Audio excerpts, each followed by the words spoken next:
Hi guys, it's Kanisha. Peace, love, and happiness. And today's video is on releasing resistance to receiving love. And this one has been a lesson that I've been really grounding for quite some time, but it has really revved up in the last few weeks of really clearing out these blocks to receiving love.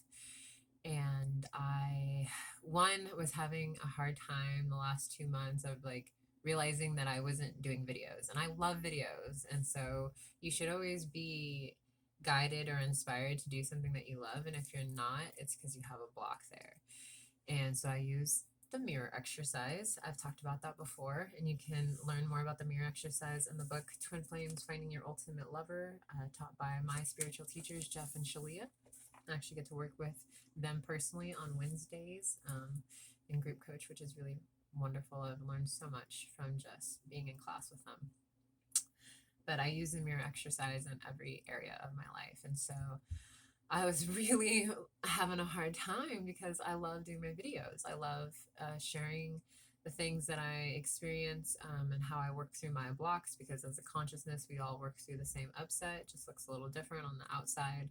And based off of what I've shared so far in my videos, I've had a lot of you reach out and just let me know that it really resonates with you and it helps you know that you're not alone. And I really just love helping people and really helping them move through their ascension journey and being their best versions of themselves. And so I was recognizing that I was not having any energy to even create videos. I had no inspiration. I was like, I don't even know what I would do. I would have moments where I just sit here and try to figure out what I would want to do.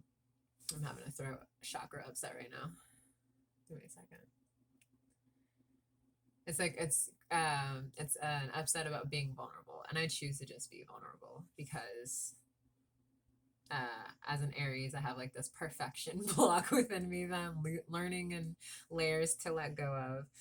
But as I'm choosing to speak up and just talk about being vulnerable, 222 as I say that, but I can feel it releasing. Yeah, so just having an upset about not wanting to do videos, and I had to go within that space and figure out why I was feeling the way that I was. And I realized that I was leaking my energy in all these other places that really didn't need my energy. And I had to really love myself there. I was resisting being loved in certain places because I had this really deep belief that I was unworthy of love. And I was honored and humbled to have the opportunity to meet my spiritual teachers, Jeff and Shalia, in Toronto of July of 2019. I get to see them again in Sedona, Arizona in October with my spiritual community and my soul family. And there's going to be a twin flame wedding that's going to be off the chain. It's high end, y'all. I'm so excited. And if y'all are interested, let me know. I will link it down and y'all can get tickets and join us there. It's going to be a great weekend. And I really am looking forward to it. Anyway, sidetracked. I got an opportunity to meet Jeff and Julia, and Jeff let me know that my biggest block to my harmonious union, to my true twin flame, who is still being revealed to me, is that I had this belief that I couldn't attract everything that I desired, including my ultimate lover. And that I had this fear that love would be taken from me. And that's really is I have this fear of going all in with love, and that they would leave, or that it would end, or it wasn't until someone reflected back to me that it I had a fear of really living, actually. Actually allowing myself to live to the fullest potential, because I had a fear of death. And I kind of knew, but I was avoiding looking at it. And it wasn't until it was in front of me that I realized wow, I've been choosing suffering, and I've been choosing to essentially not live life. I was still choosing hell in a sense. And it was also something that Jeff had brought up to me a few weeks ago in class. Kanisha, you choose to be in a bad attitude. And I had to think about that.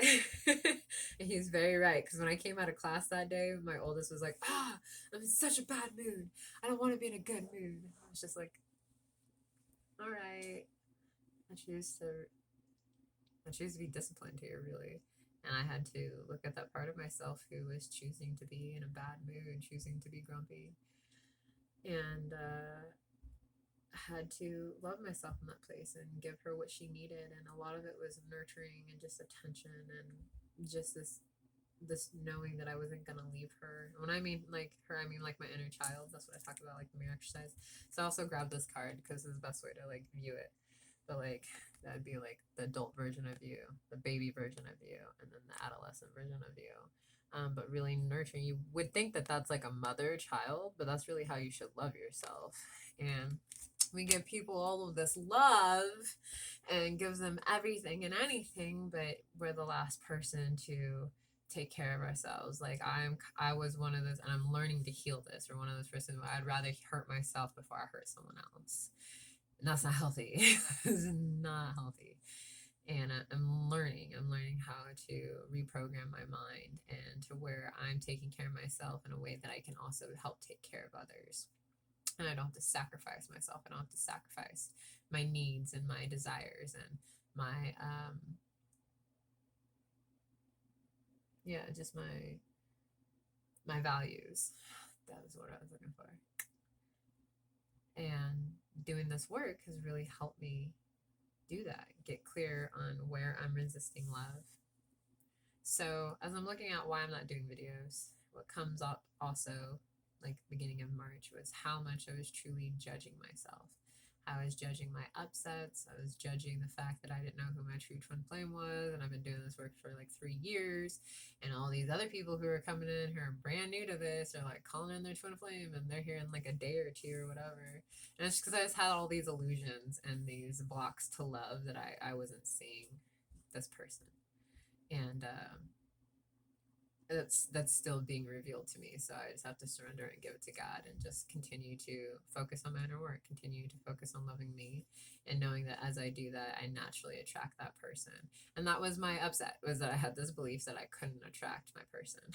And as soon as I chose to just let that go, and I just told God, like, I choose to receive your love in every way. I think this was like last Thursday. I'm sitting here doing inner work, and I'm like, I choose to receive your love, and however you want to bring it to me, however you want to like pour it on me, God, like I just stop resisting you, and I'm sorry, and I choose to just see and know that I'm worthy of all of your love. Like just me being here is enough. And I just felt this weight just like lift off my shoulders, and I just felt like just so much closer to God. And just really made the choice to just live life and be in the flow and just have fun. Like I don't have to like be so hard on myself about anything. I don't have to be hard on myself at all. I really am meant to be very gentle and kind and loving towards myself as if I would towards a child. And thank God for my children because they're teaching me where I am not being so gentle with myself, because then I feel bad when I'm not being gentle with them, and I'm like, oh well, really I'm upset that I'm not doing this towards myself, and having to reparent myself while parenting my children. And it's a lot, but with the mirror exercise it really helps you hone in on your feelings, because I'm not very good at articulating like out loud sometimes like how I'm expressing myself. However, like I am really good with feelings, or I'm good with visualizations at times, or like I can like sit and think of it with myself and move through the upset. But growing up, we didn't talk about our feelings. We did not talk about our feelings, and so it was sometimes difficult for me to like share with someone how I felt about something. And it wasn't always easy for me to pinpoint my feelings as well. And the mirror exercise has really helped me move those areas where you're numbed out and bring love where you're resistant to love to those areas. And as you do that, your life transforms, because your reality is a reflection of your inner reality. It's law of attraction. And so as I did that, these last just couple of days have been so beautiful and profound. And it's just been an abundant amount of love that I, like I said, at one point believed I couldn't receive.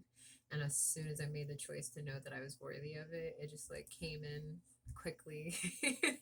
And I just remember all weekend just being like, I'm really surprised by this. I'm really surprised by this. Like, I really like God's love is very surprising. Like, Source just wants to love you and show you what you are at the core, which is unconditional love. You don't have to resist being loved. And when people are resisting being loved, I realize it's because they've been hurt in those places, in those spaces. And so I choose to have compassion for them and unconditional love as they move through their upset. I'm not going to give them a hard time for being in that space. It's part of what their soul is learning. And the more that I can have compassion and give them space to work through it, the faster they can work through their upset. And if I am feeling some type of way about it, then I use the mirror exercise and heal my upset. And the cool thing too about your twin flame and the mirror exercise is that only one of you have to do the inner work. And so you just naturally attract each other when one of you chooses to heal because you're one at the core. 1111 as I say that. And so a lot of people get this upset like my twin flame is not spiritual and blah blah blah blah blah and I have to do all this inner work. Well, it's just like, well, I mean, if that's what being with your ultimate lover consists of, is you going to those places that you're resisting loving yourself and being loved and then choosing to give yourself that love. I mean, I would, which is why I'm still here. And so my twin flame could easily not be like super super spiritual, but because I do the inner work, they're naturally healing too, and we're just attracting to each other. It's inevitable. Your twin flame union is inevitable. And sometimes there's a lot of resistance because there's a lot of love there. Just, you're going to receive more love from your twin flame than anyone else, and it's going to be unconditional love. And it's never going to leave you, it's eternal.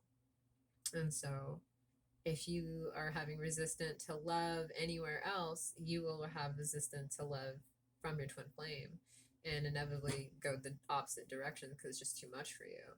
So definitely I really talk about how not to call in your twin flame if you're not ready to do this inner work. And I called in my true twin flame back at the end of 2018 and I was not ready. I was not ready. I didn't recognize him at first and that's still being revealed to me, but two, I was just in a really dark place at that time. And so when I got into a place of just really unconditional love, I was not ready to receive that unconditional love from my twin flame, and things unravel in the way that they're supposed to in divine order. And so it's really about surrender and just doing that inner work and trusting that it's enough, that you're enough, and not resisting being loved in those places. Like, only love is real. Love cannot hurt you. Love and pain are not the same thing. It's not the same vibration. And so it's safe to be loved. It's safe. That's what you are at the core, is love. And so, whew, yeah, it feels good. Anyways, I hope that was helpful. It is safe to love and be loved. Your love is never wasted. And whatever love you put out, you receive back from the universe. Just release expectations or attachments to how it comes back to you. And just be open to receiving love in every area, in any way. And the more that you do that, just the more that you attract. So, peace, love, and happiness, guys. I hope you have a great night. I love you guys.